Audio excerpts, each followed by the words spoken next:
Isso Tem coisa sim. mais bonita do que isso. Agora, não festeja tanto assim. Mas passei perto de amigos queridos e ladeado, né? Por amigos queridos e pela família. É. Passei com quem eu gostaria de ter passado. E quero agradecer, Ivan, desde as suas palavras, a cada uma das nossas amigas, a cada um dos nossos amigos, a cada uma das pessoas que lembrou-se de mim. Não dá para agradecer a todas, porque foram quase 1000 felicitações que eu recebi, então não dá para agradecer. A todas dá para agradecer, não dá para agradecer uma por uma. Eu vou tentar, à medida do possível, Como diria aquela ir vereadora, a agradecendo. todas e todos? A todas e todos. Como diria aquela vereadora. Mas eu fiquei muito emocionado, muito tocado, como costumeiramente acontece. Manifestações no Facebook, no Messenger, no Instagram, Tá nos vendo? meus perfis, em Tá outros perfis, no telefone. Muito obrigado, muito obrigado. Você vem aqui muito um obrigado. dia, se lamenta das pauladas, das traulitadas, das cacetadas que você recebe no Facebook, nos Facebooks da vida, né? Mas não é só paulada, só traulitada, só não. cacetada. Não. Há aqueles que te querem bem, Caio Bortolatti. Claro que há, Ivan. E eu tenho certeza que são esses que te querem bem são a imensa maioria. Eu acredito que sim. Aqueles que também. vão lá no Facebook, lá, Falam mal nossa, de nós, talvez eles não queiram, nem se queiram bem. falar mal, não, Né? até falar mal, nem Não queiram bem falar a mal, nem si ligo mesmo. muito. Tem uns que ofendem mesmo. É, Tem uns que já vão pra ofensa. infelizmente.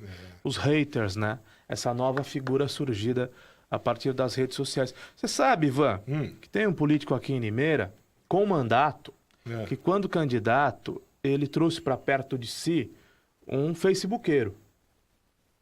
E hoje, quando ele tem mandato, ele mantém o facebookeiro perto dele. Sabe que esse facebookeiro especializou-se ao longo do tempo em criar fakes? Fakes são perfis falsos. Perfis falsos que espalham a mentira. Né? Fake. O que é fake? É mentira. Fake, mentira. Perfil fake. Perfil falso. Falso, mentiroso. Então, esse cidadão se especializou em criar perfis falsos, em espalhar a mentira,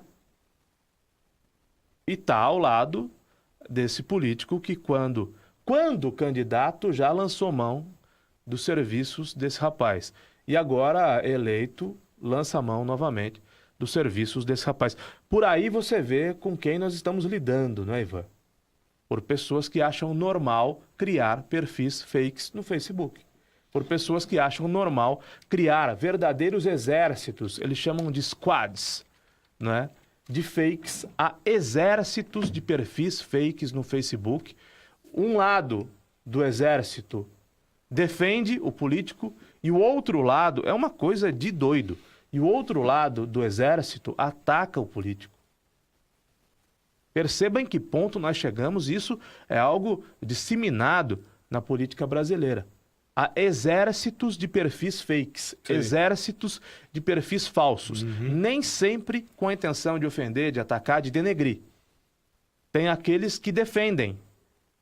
É um fake atacando, um fake defendendo. Sabe para quê? Para ter debate na rede social, para ter ponto e contraponto. E tem político que acha normal. Bom, tem político que compra voto e acha normal, né? Então, São as velhas práticas, lamentáveis. As velhas práticas rançosas da política em novas plataformas, em novas tecnologias. Mas são as mesmas práticas. é um novo jeito de fazer a mesma mesma coisa. sacanagem É. de lá de trás, do passado. As cartas apócrifas, né?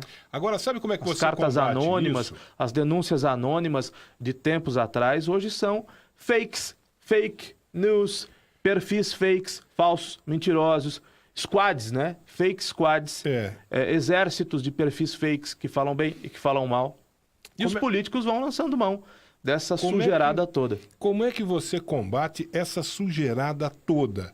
Porque a maioria das pessoas não está preparada para distinguir o que é verdadeiro, o que é falso. Não, as pessoas caem na conversa. Mas a imensa Cai na maioria conversa. cai na conversa, não percebe que está entrando num barraco promovido por um cara com outras intenções, segundas, terceiras, quartas e quintas intenções. Como é que você combate isso? Com educação. Eu fiquei impressionado esse fim de semana uma entrevista que eu confesso que, olha, eu não lembro o nome do cara, eu não lembro onde que eu assisti, mas eu assisti uma entrevista de um jogador da Suécia. Ficou impressionado com a educação do sueco? Ele deu uma entrevista em português. Ah, vá. Ele deu uma entrevista em português, mas com um português, cara. Um português com o sotaque quase que você não percebe o sotaque do cara. Mínimo de Sueco ou holandês? Sueco. Porque havia um jogador holandês que casou-se com uma brasileira e por isso falava Não. David, se não me engano. Presta atenção. Falava português bem. Depois o Seedorf veio treinar o Botafogo. Esse é um afrodescendente. Tanto David quanto o Seedorf são. A família dele foi para a Suécia e você sabe que na Suécia se fala 4 línguas. Não sabia, tô sabendo. 4 línguas. E esse cara fala só 6. Dentre elas o português muito bem. Jogador de futebol. Aliás, por conta disso, o Garrincha, 1958, foi defender o Brasil na Copa da Suécia, a Copa que o Brasil ganhou, comprou um rádio por um determinado valor, digamos, no dinheiro de hoje, comprou por R$100 e foi convencido pelo Mário Américo, que era da comissão técnica da seleção brasileira, a vender para o Mário Américo esse rádio que ele havia comprado por R$100, o dinheiro da época, não é? Por R$50, porque o rádio só falava sueco. Garrincha, Ô Garrincha, coitado você Garrincha. comprou um rádio... Vende para mim. Comprou um rádio novo aqui na Suécia. Que não fala português. E não fala português. Vende para mim. O coitado Fala sueco. Pois é, coitado do Garrincha. O Garrincha, além da ignorância... Tem a ingenuidade, né? Ele era uma verdadeira criança. Tanto que ele foi usado... Talvez, de fato, um anjo, né? Explorado. Como diria Nelson Rodrigues, o anjo das pernas tortas. E massacrado pelos dirigentes do Botafogo à época, que aplicavam... Naquela época, o joelho do Garrincha tinha estourado, os joelhos tinham estourado, eles aplicavam, como é que chamavam? Infiltração. Infiltração. E que era um crime, aquilo ali. E eles diziam pro Garrincha, não, Garrincha, isso aqui é bom, isso aqui vai melhorar, vai fazer bem para você, Garrincha. Acho que é por isso que o Botafogo paga até hoje, pelos males que cometeu contra o Garrincha. Eu nunca vi uma infiltração, é uma injeção, não é? Uma injeção. Mas dizem que a agulha, eu não sei se é exagero, tá? Ela tem a grossura... Me empresta essa sua caneta. É mais ou menos isso. Para mostrar para a câmera aqui. Que ela tem a grossura dessa caneta. Essa é uma caneta Bic, né? Que ela tem a grossura de uma caneta Bic. Eu não sei se é tudo isso. Não, é mais ou menos isso. Mas... É bem por aí. Porque, por exemplo, se você Garrincha tomou muita infiltração. Se você tiver uma inflamação no joelho, pode acontecer de um acidente, uma lesão qualquer, o seu joelho inflamar. E é um acúmulo de líquido lá, de sangue. Se você for lá no doutor... Cortez? No doutor Cortez, onde você que o atende. Na clínica Clifol. Se você for lá, Senador Vergueiro, ele vai pegar uma seringa desse tamanho. Tô fora. Desse tamanho, eu fico com... E enfiar no seu joelho. Eu fico com o meu joelho dolorido. Para tirar aquele líquido acumulado ali. Punção. Mas o processo também de injetar líquido ali é o mesmo. Quer dizer, aquela seringa desse tamanho que vai tirar... comigo não funciona, amigo. Vou ficar com dor no joelho. É desse jeito mesmo. Qual é o tamanho da seringa? Deste tamanho. Não. Continuo com o joelho dolorido. É. Mas eram práticas do passado, né, Ivan? O quê?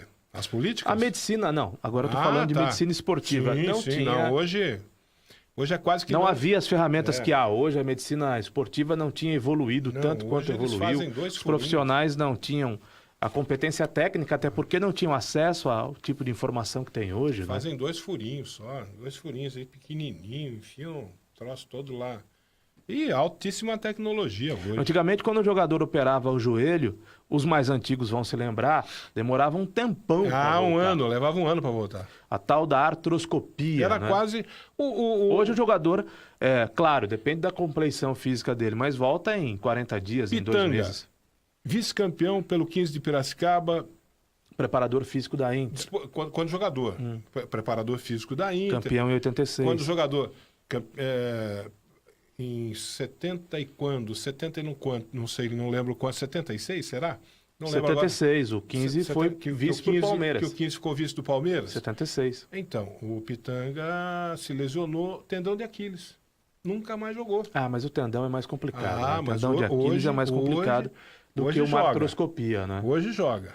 O caso do ligamento cruzado no joelho do Ronaldo Fenômeno Tem aquela cena do Ronaldo Fenômeno caindo num lance contra, não me lembro quem, mas jogando pela Internazionale de Milão, que a antiga rótula, hoje patela, na imagem fechada no joelho do atleta, você vê o deslocamento sai, né? da antiga Parece rótula. que vai sair da pele Parece dele. que vai sair do lugar. E o Ronaldo, havia uma previsão de que talvez ele nem voltasse a andar. E ele voltou a jogar e foi campeão do mundo anos depois pela seleção brasileira e ainda voltou, depois de uma outra contusão, a jogar bem pelo Corinthians, evidente, num campeonato de menor nível técnico aqui no Brasil, contra times mais fracos do que os times da Europa, não é? Da Itália, onde ele jogou pela Internazionale e também pelo Milan, e da Espanha, onde ele jogou pelo Barcelona e pelo Real Madrid. A ciência e a medicina tão avançadas, né, rapaz? E a gente ainda vê cenas como a gente continua vendo aqui na cidade de Limeira, por conta daquela farmácia de alto custo, por falta de um atendimento mais adequado, de uma preocupação com o ser humano que tem que haver, né? Mas aí, uma Ivan, preocupação com o ser humano. Para mim não acima de tem tudo. novidade nenhuma. O atual alcaide deu uma entrevista no programa Bastidores dizendo que não se preocupa com o fato de Limeira não ter um secretário da Saúde. E já completou o aniversário de 6 meses. Se você considerar que o antigo secretário da Saúde havia pedido férias de 1 mês, mesmo sem ter completado 1 ano no cargo, porque o trabalhador comum tem que trabalhar 1 ano para poder gozar férias, não é isso? Sim. Trabalha 1 ano, goza férias de 1 mês. E então, se você somar esse mês que ficou fora o Gerson Hansen, efetivamente, o secretário da Saúde do Silvio Félix, que o alcaide atual trouxe para a sua secretaria depois de ter tentado com um médico chamado Luiz Ricardo, que durou 20 dias. Perceba, um fracasso atrás do outro na gestão da saúde pública local. Primeiro, o Luiz Ricardo, médico de Piracicaba, que era uma indicação do vice-prefeito, que por sinal também é médico, e que durou 20 dias. Depois o Gerson Hansen, para quem o alcaide foi lá, insistiu, não venha, pediu, pegou no pé, ele veio e ficou menos de 1 ano. Aí se afastou no final do seu breve, coloquemos mandato, ou sua breve passagem, melhor sua breve passagem na Secretaria da Saúde, e Limeira não tem o secretário da Saúde desde então, há 6 ou há 7 meses. E o alcaide acha normal. Não, não é normal. Não é normal. Ele pode achar, mas não é normal. Você tem que ter, por mais que seja competente a pessoa que ocupa esse cargo, tem um secretário da Saúde interino. Que é um homem de números, que é um homem que trabalhou em instituições financeiras ao longo da vida. É um financista. É um homem da área de finanças. Da área de exatas, de finanças. Tudo bem. Que está cuidando da Secretaria da Saúde. O José de maneira... O José Serra... Qual é o termo? Interinamente. O José Serra dizem que é economista e dizem que fez uma boa gestão quando foi ministro da Saúde. Aliás, dizem que fez, não. Aquele programa... Do Genéricos, foi criado por ele. Programa de... Foi na gestão dele. Combate e o programa de combate AIDS, à AIDS, que é um programa referência em nível mundial. Também foi criado por ele. Não só por ele, não é, gestão dele. Por uma grande equipe do Ministério da Saúde, né? Exatamente. Não foi o Serra que criou o programa, porque ele lá sabia o que de medicina, né? Para desenvolver um programa daquele. Quem desenvolveu foram os técnicos. Agora, aí que a vontade política, a decisão política era dele. O que faz o secretário da Saúde? O ministro da Saúde faz o quê? Há uma fundamental diferença entre José Serra, independentemente da formação acadêmica dele, que dedicou uma vida, inclusive foi exilado, dedicou uma vida à política. O Zé Serra foi de tudo na política. Foi prefeito de São Paulo, foi ministro, como você acabou de citar, foi senador da República, ainda é senador da República, não é? O José Serra. Não sei. Senador da República, por mais de uma vez. O José Serra, fundador de partido, foi ele que fundou o PSDB, lutou pelas diretas já, foi deputado, foi governador do estado de São Paulo. Agora, você fala de Edson Moreno Gil, com todo respeito, é a primeira incursão do Edson Moreno Gil, um homem acostumado ao sistema financeiro, a bancos, Não. a instituições financeiras, é a primeira incursão dele na política. Então, não venha dizer que coloca lá um cara acostumado a lidar com números num banco ou numa instituição financeira, que ele vai dar conta da Secretaria da Saúde, porque não dá para compará-lo. Não dá para compará-lo ao José Serra, com toda a tarimba do José Serra, com toda a experiência do José Serra. Querendo Serra. fazer qualquer comparação nesse sentido? Eu não sei de onde você tirou essa Não, ideia. você citou o José Serra como um bem-sucedido ministro da Saúde. Isso não pode se aplicar ao secretário da Saúde local. O que eu quero dizer é o seguinte... Que, por sinal, Ivan, acumula duas secretarias. Acumula duas secretarias, não é uma só. Acumula duas. O secretário da Saúde pode ser qualquer um. Qualquer um, eu digo no seguinte sentido, de uma pessoa de qualquer área. Não, ele não precisa ser necessariamente médico. Aí concordamos. Ele não necessariamente tem de ser médico. Ele podia ser um homem das finanças, mas ele tinha que ter, aí que está, o traquejo, a vivência, a experiência política. Porque o que é o tal do negócio do exercer uma atividade política se não o conhecer? O que tem? Qual é a principal atribuição de um político, meu Deus do céu? É saber conhecer os problemas, interpretar os problemas. Isso que faz o político, os problemas da população. Tem que gostar de pobre isso também. Que faz o... Mas não tenha dúvida. Tem que gostar de pobre também. Não tenha dúvida. Eu conheço político que vive com o povo na boca. É povo daqui, povo de lá. Ô povo, mas tem... Corre de gente, não dá mão, quando dá mão pra gente, limpa a mão. Tem que gostar de pobre. Mas vive com o povo na boca. Tem que entender de pobre, tem que entender das necessidades do pobre. Porque quem ocupa cargo político, Ivan, ou é técnico, ou é político, ou as duas coisas. Tem aquele que acumula, que acumula conhecimentos nas duas áreas, na área técnica e na área política. Secretário da Saúde precisa ser médico? Não precisa ser. O Luizinho, do PT, por exemplo, não era médico, não é médico. Não. Mas tinha sensibilidade política e entendia de pobre, entendia do povo. E acima de tudo, tinha conhecimento do SUS. Qual era a vantagem do Luizinho? Por que aqui nós fizemos uma enquete aqui, que foi outro dia, que falaram do Luizinho um monte? Nós já fizemos algumas dessas, monte de gente falou do Luizinho. Lembrando. Teve um episódio agora recentemente que o que o povo falou aqui do Luizinho, uma maravilha do Luizinho. Qual que era a principal competência do Luizinho? Conhecimento que ele tinha do SUS. Quem não gostava do Luizinho do PT era Rico. Rico não gostava do Luizinho do PT. Rico é médico rico. Não rico por causa do e médico rico. Por causa do apelido Agora, dele. faz uma pesquisa, não precisa nem ser enquete. Aliás, podia ser pesquisa mesmo, com base científica, entre os pobres, para saber a avaliação que eles faziam do Luizinho. A avaliação era boa. Lá na Câmara. Foi na Câmara. Agora que eu lembrei. Foi na Câmara, foi uma sessão da Câmara Municipal que levantaram lá o problema da saúde, que eu até brinquei aqui, eu disse, poxa, os vereadores da Câmara Municipal de Limeira descobriram o problema da saúde, porque Limeira tem um problema sério na saúde pública. Nossa, que falaram uma maravilha. Alguém lá levantou, um vereador, levantou para falar mal da política do PT na área da saúde pública. Aí uma vereadora falou assim, não, pera um pouquinho, para. Melhor secretário da Saúde que Limeira já teve chamava-se Luizinho do PT. E aí todo mundo começou a elogiar o Luizinho do PT. Eu não sei se ele foi o melhor, Ivan, mas para o povo pobre, para o povo mais carente, ele foi um bom secretário. Olha... Se foi o melhor, eu não sei. Difícil avaliar, né? Porque houve tantos outros. Né? Foi um cara... Limeira teve Dr. Joaquim Nogueira da Cruz Neto, secretário da Saúde. Teve competência. Ele foi melhor que o Dr. Joaquim, por exemplo. Teve competência. Não, teve outros. Saudoso, doutor Joaquim. O doutor Fausto também foi um bom secretário da Saúde, mas o Luizinho do PT soube somar o conhecimento dele do SUS, as relações que ele tinha aí porque o partido dele naquela época era o partido que era o partido do governo federal. Era governo da Dilma? Era Dilma? Era o governo da Dilma. Era a Dilma, né? Sim. Ele soube aproveitar essa relação. O cara trouxe só 50 médicos cubanos para cá. Só 50. Fala para mim, qual outro município que você sabe que tem conhecimento do porte de Limeira, né? Não São Paulo, Rio de Janeiro, mas o porte de Limeira. Fala outro município que trouxe 50 médicos. Que o atual alcaide, quando candidato, era contra, né? Ele era contra? Era contra os médicos cubanos. Era.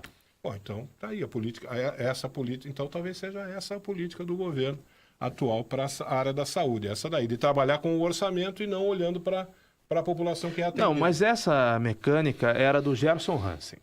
que achava que a Secretaria da Saúde tinha que dar lucro. Pensamento diferente do pensamento, por exemplo, do Luizinho do PT. O atual secretário tapa-buraco, eu não sei se pensa igual o Gerson Hansen. Eu acho que ele está empipinado, né?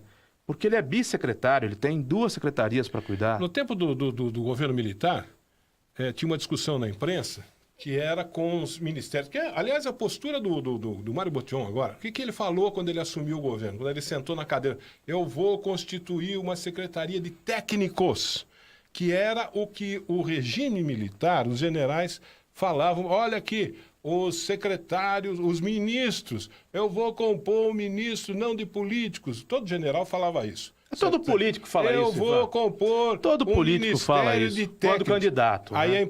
a imprensa e os próprios gestores públicos chamavam de tecnocratas, esses caras. Quem são os técnicos? São técnicos capacitados, não tem? Não, capacitados e competentes. São pessoas capacitadas e competentes para trabalhar com números. Eles pegam o orçamento, isso cabe no orçamento? Não, não cabe no orçamento. Joga fora. Mas pelo amor de Deus, isso aí vai matar as veinhas. Não tem importância, não cabe no orçamento. Ivan e minha gente. É assim que tecnocrata trabalha. Tem um secretário no governo do Mário Botion, que é o Vidotti, o José Vidotti, que é um técnico fantástico. Então, profissional. Mas esses todos que eram nomeados lá também eram competentíssimos. Ele, eu não duvido, em nenhum momento duvidei, nem da sua competência técnica, nem da sua honestidade, da integridade dele, da correção dele. Sim, sim. E do bom trabalho que faz. Não é disso que se trata. Mas o Vidotti tem de trabalhar debruçado em números. É o que o tecnocrata faz. Mas a função dele, Ivan, calma lá. O cargo do Vidotti exige que ele trabalhe debruçado em números. Qual é o cargo do Vidotti? Ele é o secretário das Finanças. Bom, pô. Então o Vidotti vai olhar os números frios e vai trabalhar em cima dos números frios, da frieza dos números. Sim. E isso ele faz muito bem feito. É o que ele tem que fazer. Né? Ele faz muito bem feito. Agora, existe uma outra situação que refere-se à saúde pública. A saúde pública não dá para ficar debruçado em cima de números. O Vidotti é o supersecretário do governo do Mário Botion? Não é o supersecretário, é o secretário da Fazenda, né? O supersecretário do Alcaide é o Edson Moreno Gil, que é chefe de gabinete e é secretário da Saúde. Então, é um negócio inimaginável, não é? Como é que o cidadão, ele é um multi-homem, ele se desdobra em 2 ou 3 ou 10, porque chefe de gabinete é ele quem vai conversar com os vereadores lá na Câmara Municipal. E é ele quem cuida da Secretaria da Saúde. O que ele precisa ter? Sensibilidade política para compreender, interpretar... Sobretudo social. Sensibilidade política para interpretar as necessidades da população, e aí ele vai ter sensibilidade social, porque se ele tiver capacidade para interpretar as necessidades da população e compreender, ele vai ter a sensibilidade social para chegar no prefeito e falar assim, prefeito, o secretário Vidotti, que toma conta dos números lá, ele não quer repassar para mim 500 mil que eu preciso urgente para comprar medicamento, comprar bandagem, band-aid, sei lá o quê. Você entendeu? Prefeito, o senhor precisa falar para o secretário lá, o secretário Vidotti liberar esse dinheiro. O secretário Vidotti fala assim, mas se eu liberar esse dinheiro vai faltar lá para obras. Aí vem o prefeito e diz assim, as obras que se danem, libera o dinheiro para a saúde. Essa é a que decisão toma um prefeito no seu gabinete? Essa... Ô, raios, do que nós estamos falando? De um homem que tem que tomar uma decisão de onde eu vou usar. Como é que é? Farinha pouca, meu pirão primeiro. Onde eu vou usar o pouco dinheiro que eu tenho? Você está citando um senhor que não conseguiu achar alguém para colocar na Secretaria da Saúde, Ivan. Não, eu estou citando o prefeito. O buraco é mais embaixo. Deveria fazer. O buraco é mais embaixo. Estou citando o que um prefeito deveria fazer. Prefeito, o buraco eu não falei que o secretário da Saúde tem que ter sensibilidade política, sensibilidade social. O prefeito mais ainda. Um prefeito de uma cidade do tamanho de Limeira, uma das 10 maiores do estado de São Paulo, uma cidade cujo orçamento anual projetado é de R$1 bilhão, não pode ficar sem um secretário da Saúde. Ivan, e tem um prefeito que não consegue sequer alguém para colocar na Secretaria da Saúde. o buraco é mais embaixo. O Carlos da Boa Vista ele diz assim, Ivan, o José Serra fez campanhas para se eleger à presidência. A saúde pública no dia a dia não fez nada. O SUS até piorou na gestão José Serra. O atendimento diário nos postos de saúde sempre foi ruim.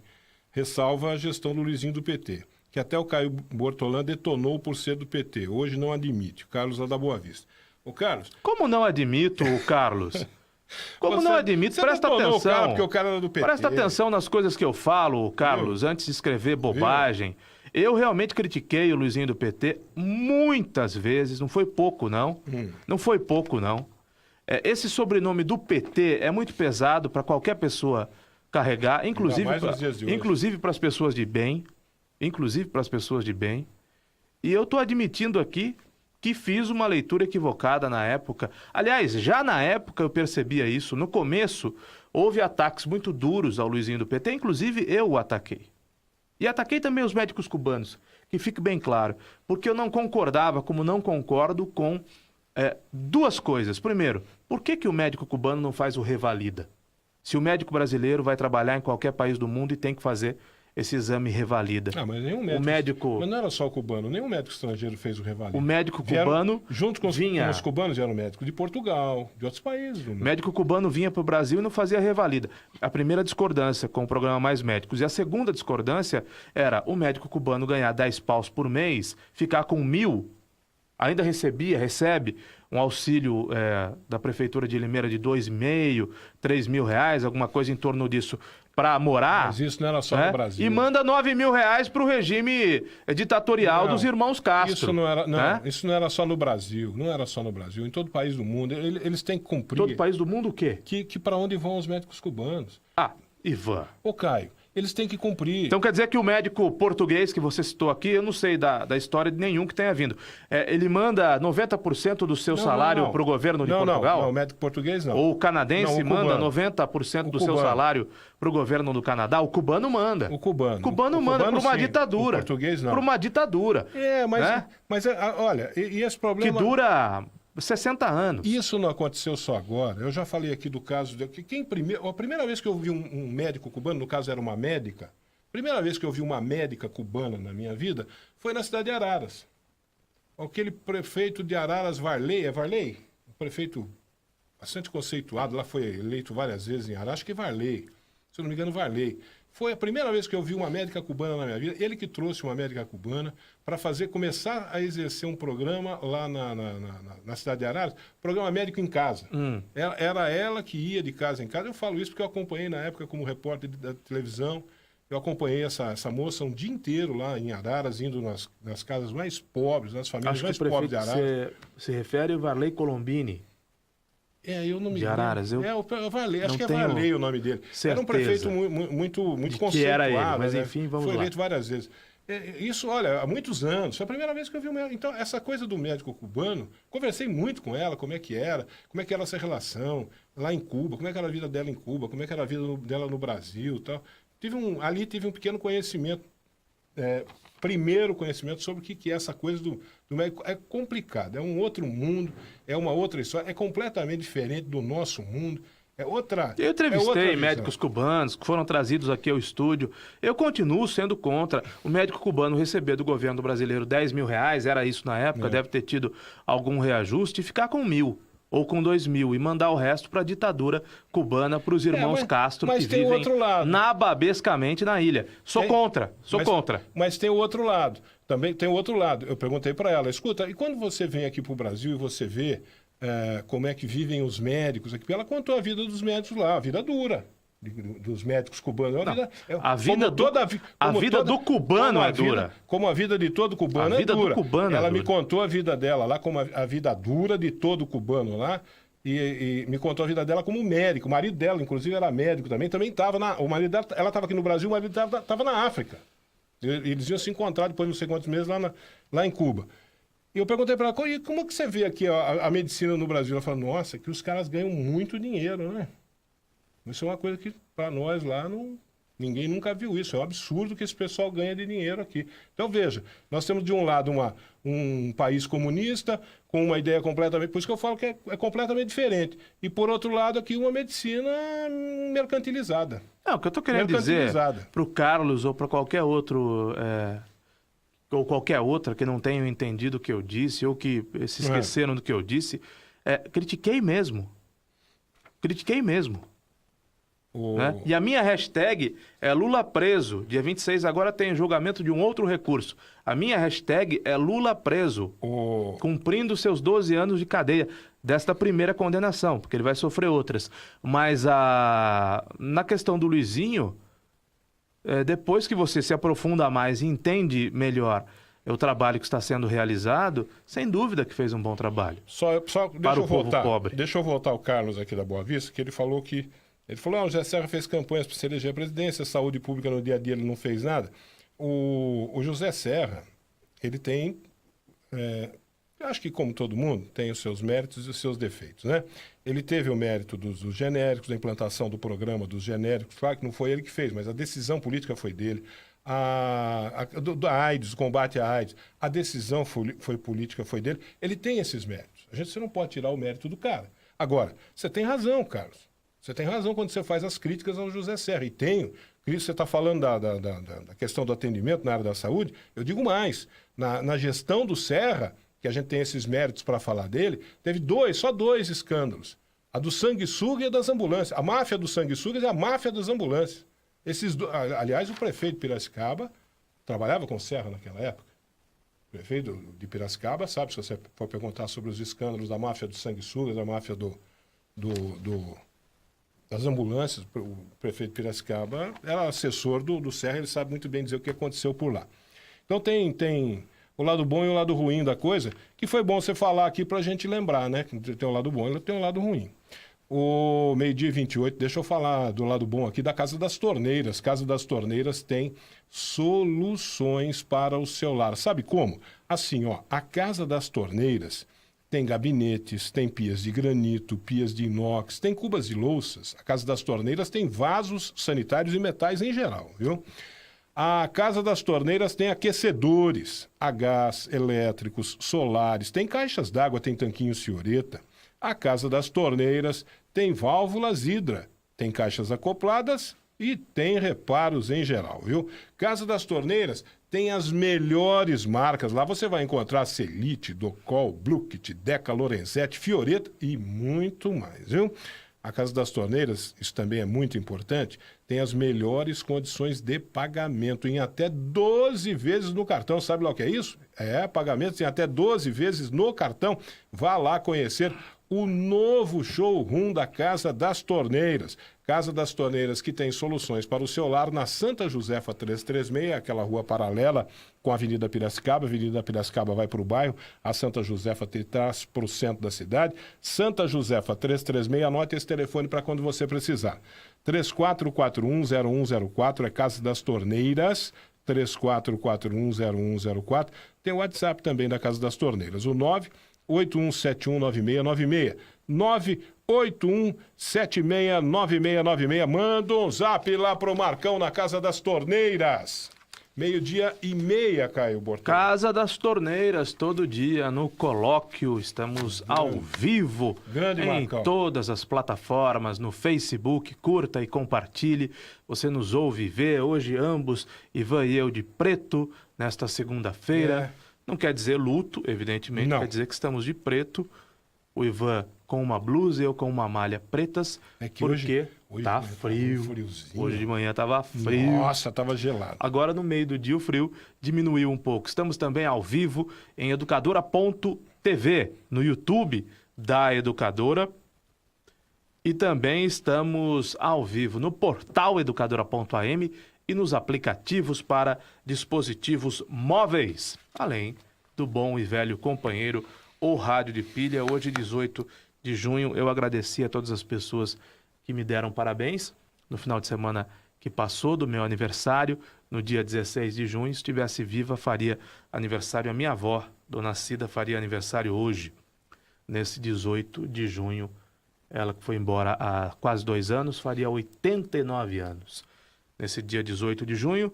Todos os aniversariantes do dia, por favor, recebam os meus parabéns, o meu abraço e os meus parabéns. Ivan, O meu também. quando o trabalho é bem feito, 2% das cidades têm mais morte violenta, diz matéria do último sábado do estado de São Paulo. Sei. O Atlas da Violência 2018 mostra que 2,2% das cidades concentram metade das mortes violentas no país. Né? Que absurdo. Queimados, na Baixada Fluminense, no Rio de Janeiro, é a cidade mais violenta do país.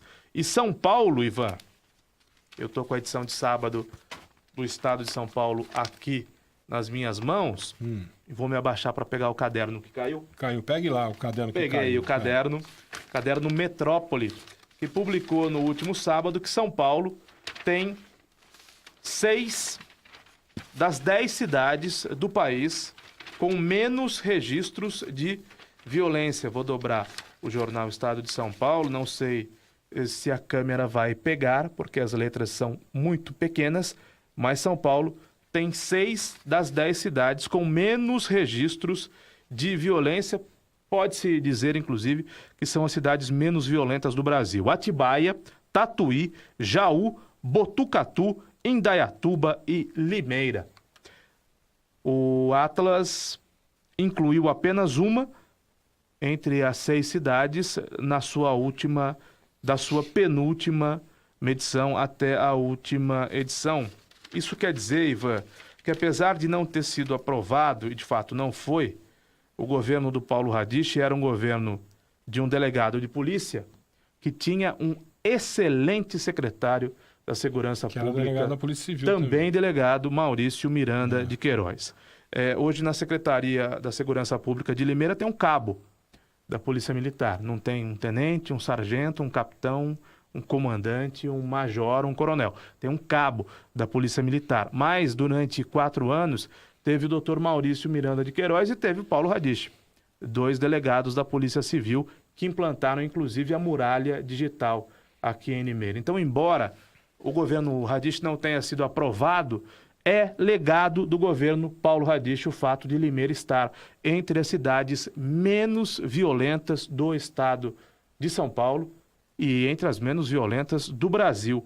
As mais violentas são Queimados, no Rio de Janeiro, Eunápolis, na Bahia, Simões Filho, na Bahia, Porto Seguro, na Bahia, Lauro Freitas, na Bahia, Japeri, no Rio de Janeiro, Maracanaú, Nacanaú, no Ceará, Altamira, no Pará, Camaçari, que se não me engano é onde tem a fábrica da Ford, na Bahia.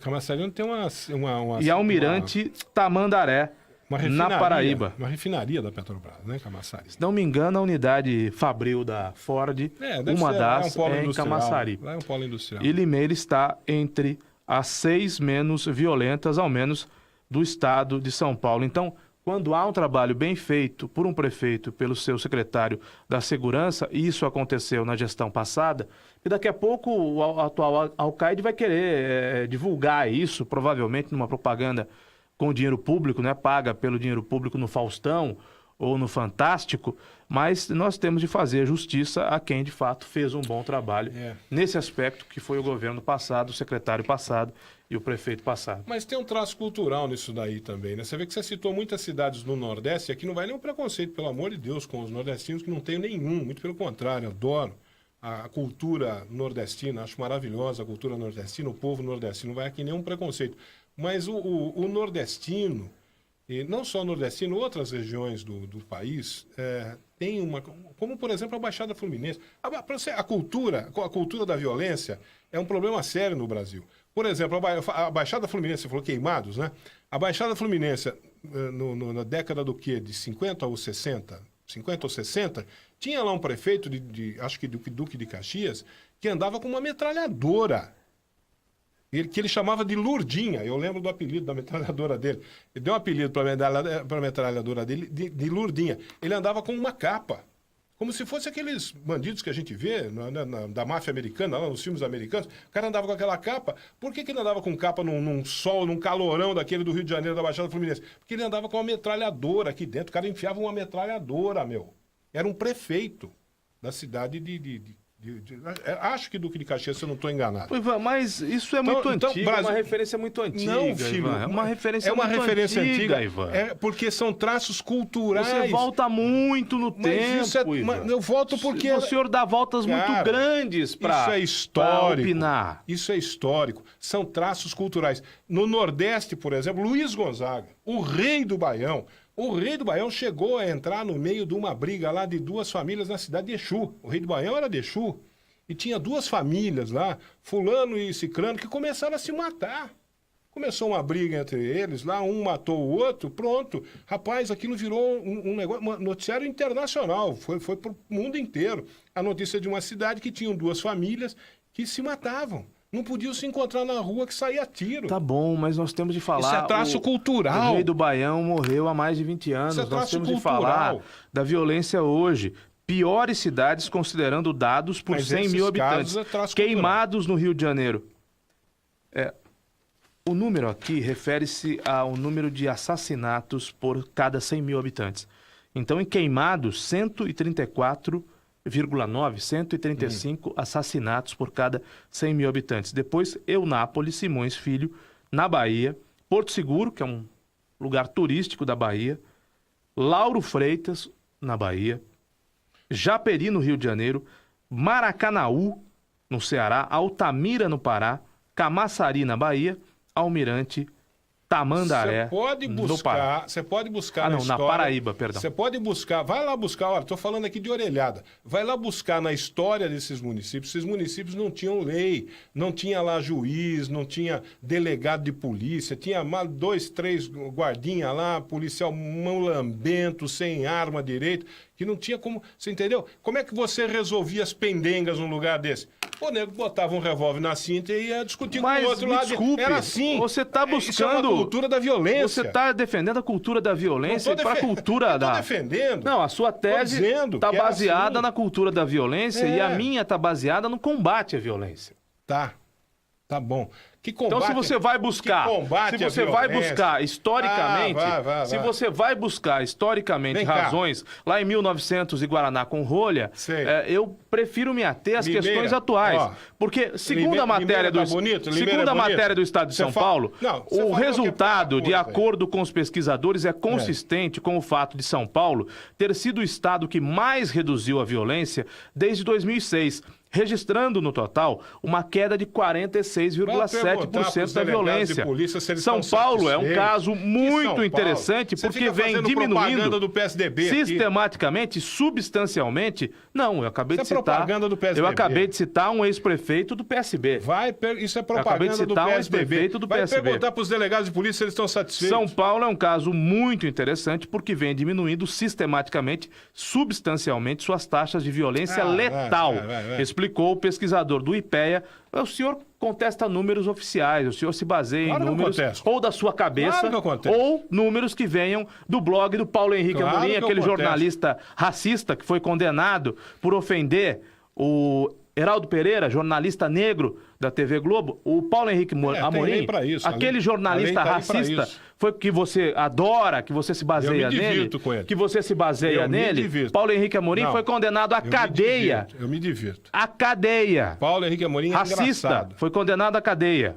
Eu sei. Eu li. Então, segundo esse pesquisador do IPEA, não, ele não é engraçado. Eu acho ele é deplorável, ele é nojento, ele é asqueroso. Eu não. Ele é racista. Eu acho ele engraçado. Asqueroso, nojento, racista. Esse é o Paulo Henrique Amorim. Segundo o pesquisador do IPEA, existem explicações para o fenômeno, até mesmo há uma controvérsia. Existe, em primeiro lugar, a questão demográfica, já que São Paulo é o estado onde a população mais tem envelhecido, e a violência normalmente é um fenômeno relacionado à juventude. Outra razão é que São Paulo teve uma política muito forte de retirada de armas de circulação desde 1999. Estatuto do Desarmamento. Investimento na organização de informação de segurança e reorganização das delegacias de homicídios. O ponto mais polêmico estaria relacionado ao papel do PCC, primeiro comando da capital. Vários antropólogos mostram que o fortalecimento do PCC em meados de 2000 teria contribuído para o fenômeno da redução do número de mortes. contudo, de mortes violentas.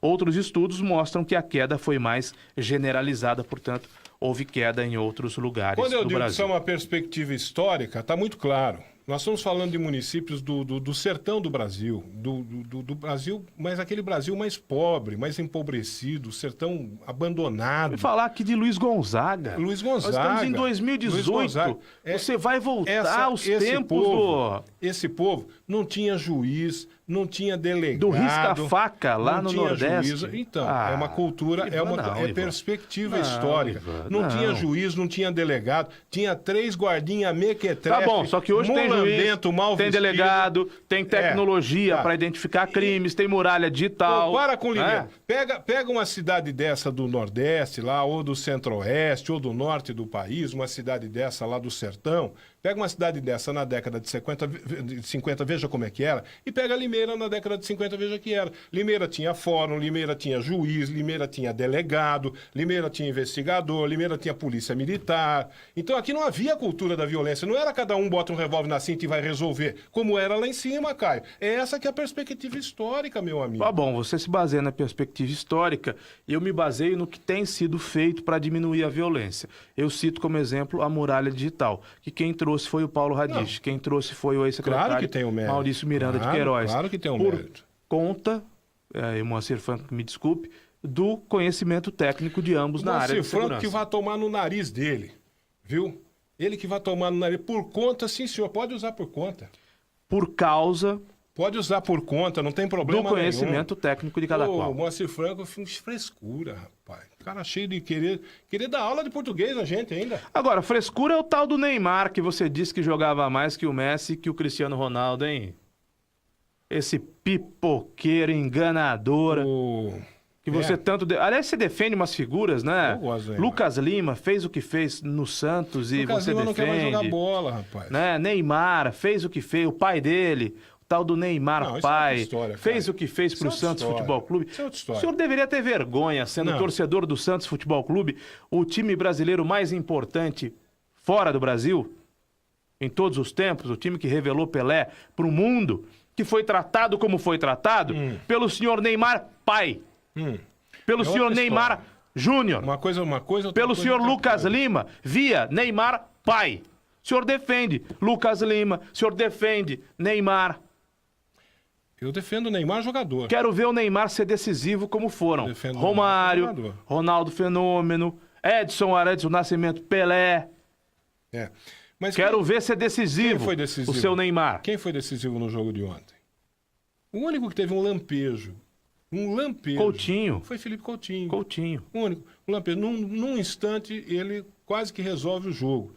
Aliás, se me permite, já que você entrou nessa seara, Caio Bortolã, se me permite, o tão louvado Tite, pela crônica esportiva... Foi mal. Tão louvado Tite, nós vimos ali ontem uma equipe, né, que marcou às vezes de forma violenta, o tal de Neymar apanhou pra caramba.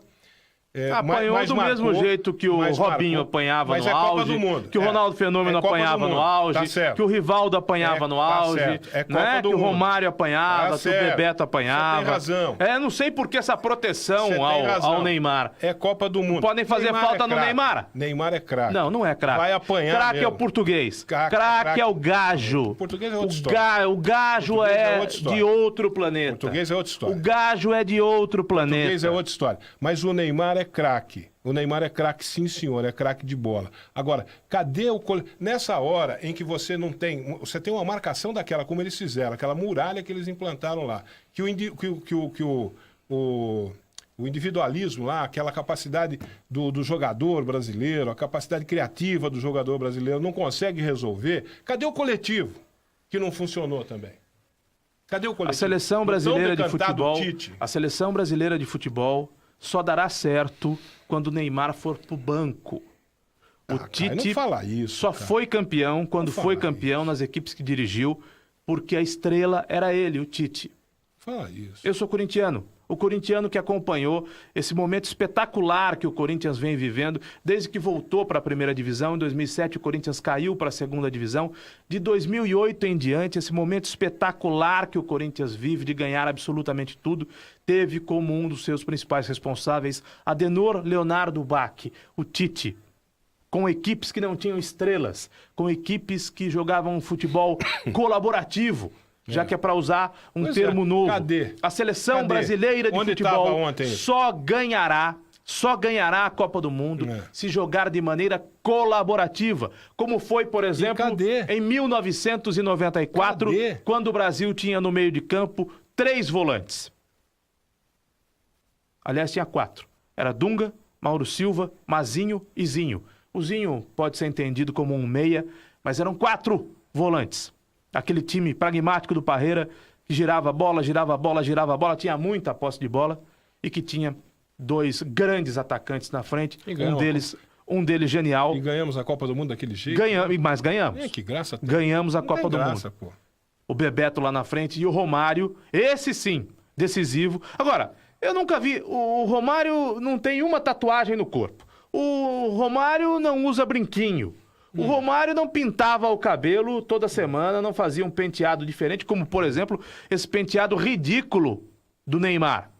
Ridículo do Neymar. O futebol dele é ridículo e o penteado dele é ridículo. E o Romário ganhou uma Copa do Mundo. Depois, em 2002, a família Scolari era um time colaborativo também. Só que em 2002 tinha Roberto Carlos na esquerda, tinha Cafu na direita, tinha no meio de campo o Ronaldinho Gaúcho, tinha na frente Ronaldo Fenômeno e tinha Rivaldo. Então, o nível técnico de 2002 era altíssimo, altíssimo. Era muito alto. Mas tinha 3 zagueiros em 2002, tinha outros 2 volantes. Ou o senhor não se lembra que os volantes do Brasil eram Gilberto Silva e Kleberson? Tá. Que ninguém sabia quem era. E o que você me diz de 82? Uma seleção que encantou o mundo. Uma seleção que encantou o mundo, que era boa do 1 ao 22, tem né? muita gente que diz até hoje que essa seleção era melhor que a de 70. Seleção de 82 poderia ter tido o Carlos ou o Leão no gol, o Leão se machucou. Poderia ter o Careca lá na frente, ou o Reinaldo, ambos se machucaram, por isso que jogou o Serginho, do seu Santos. Sim. Né? Sim. Mas olha a seleção de 82. Então, o que Ivan você me diz Schutzer, isso? Valdir Pérez, Leandro voando, miolo de zaga, Zico. Miolo de zaga, Luizinho e Oscar. Falcão. Olha a qualidade do miolo de zaga, Luizinho e Oscar. Júnior na esquerda. Falcão, pelo amor de Deus, Paulo Roberto Falcão. E Cerezo, injustiçado Cerezo, porque errou na partida contra a Itália. Errou, mas era um baita jogador. Sócrates e Zico.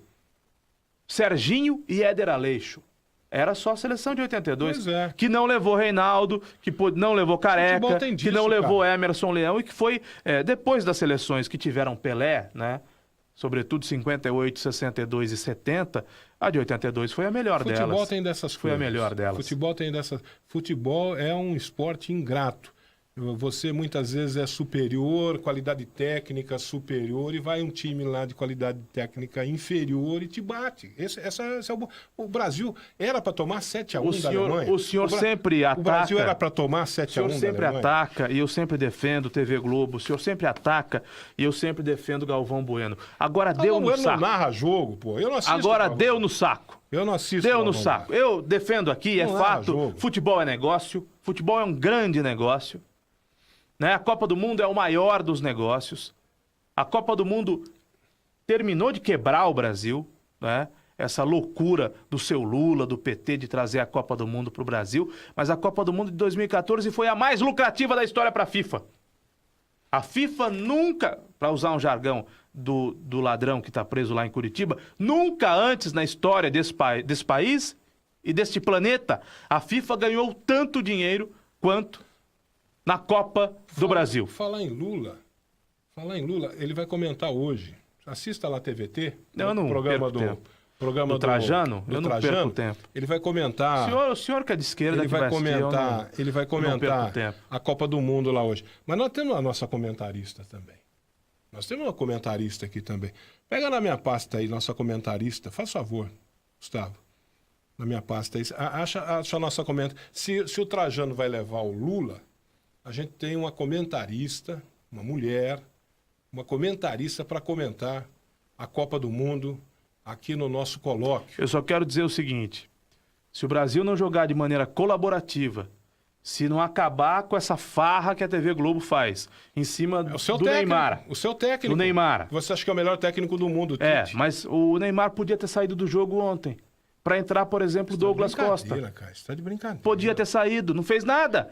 Como só não caiu. fez nada? Só caiu. O jogo inteiro ele só caiu. Neymar teve 2, 3 chances de fazer um só gol. Caiu. Rapaz. Criou 2 ou 3 só chances. Caiu. Uma delas de cabeça. A mídia produziu esse factoide que é o Neymar. Neymar é craque.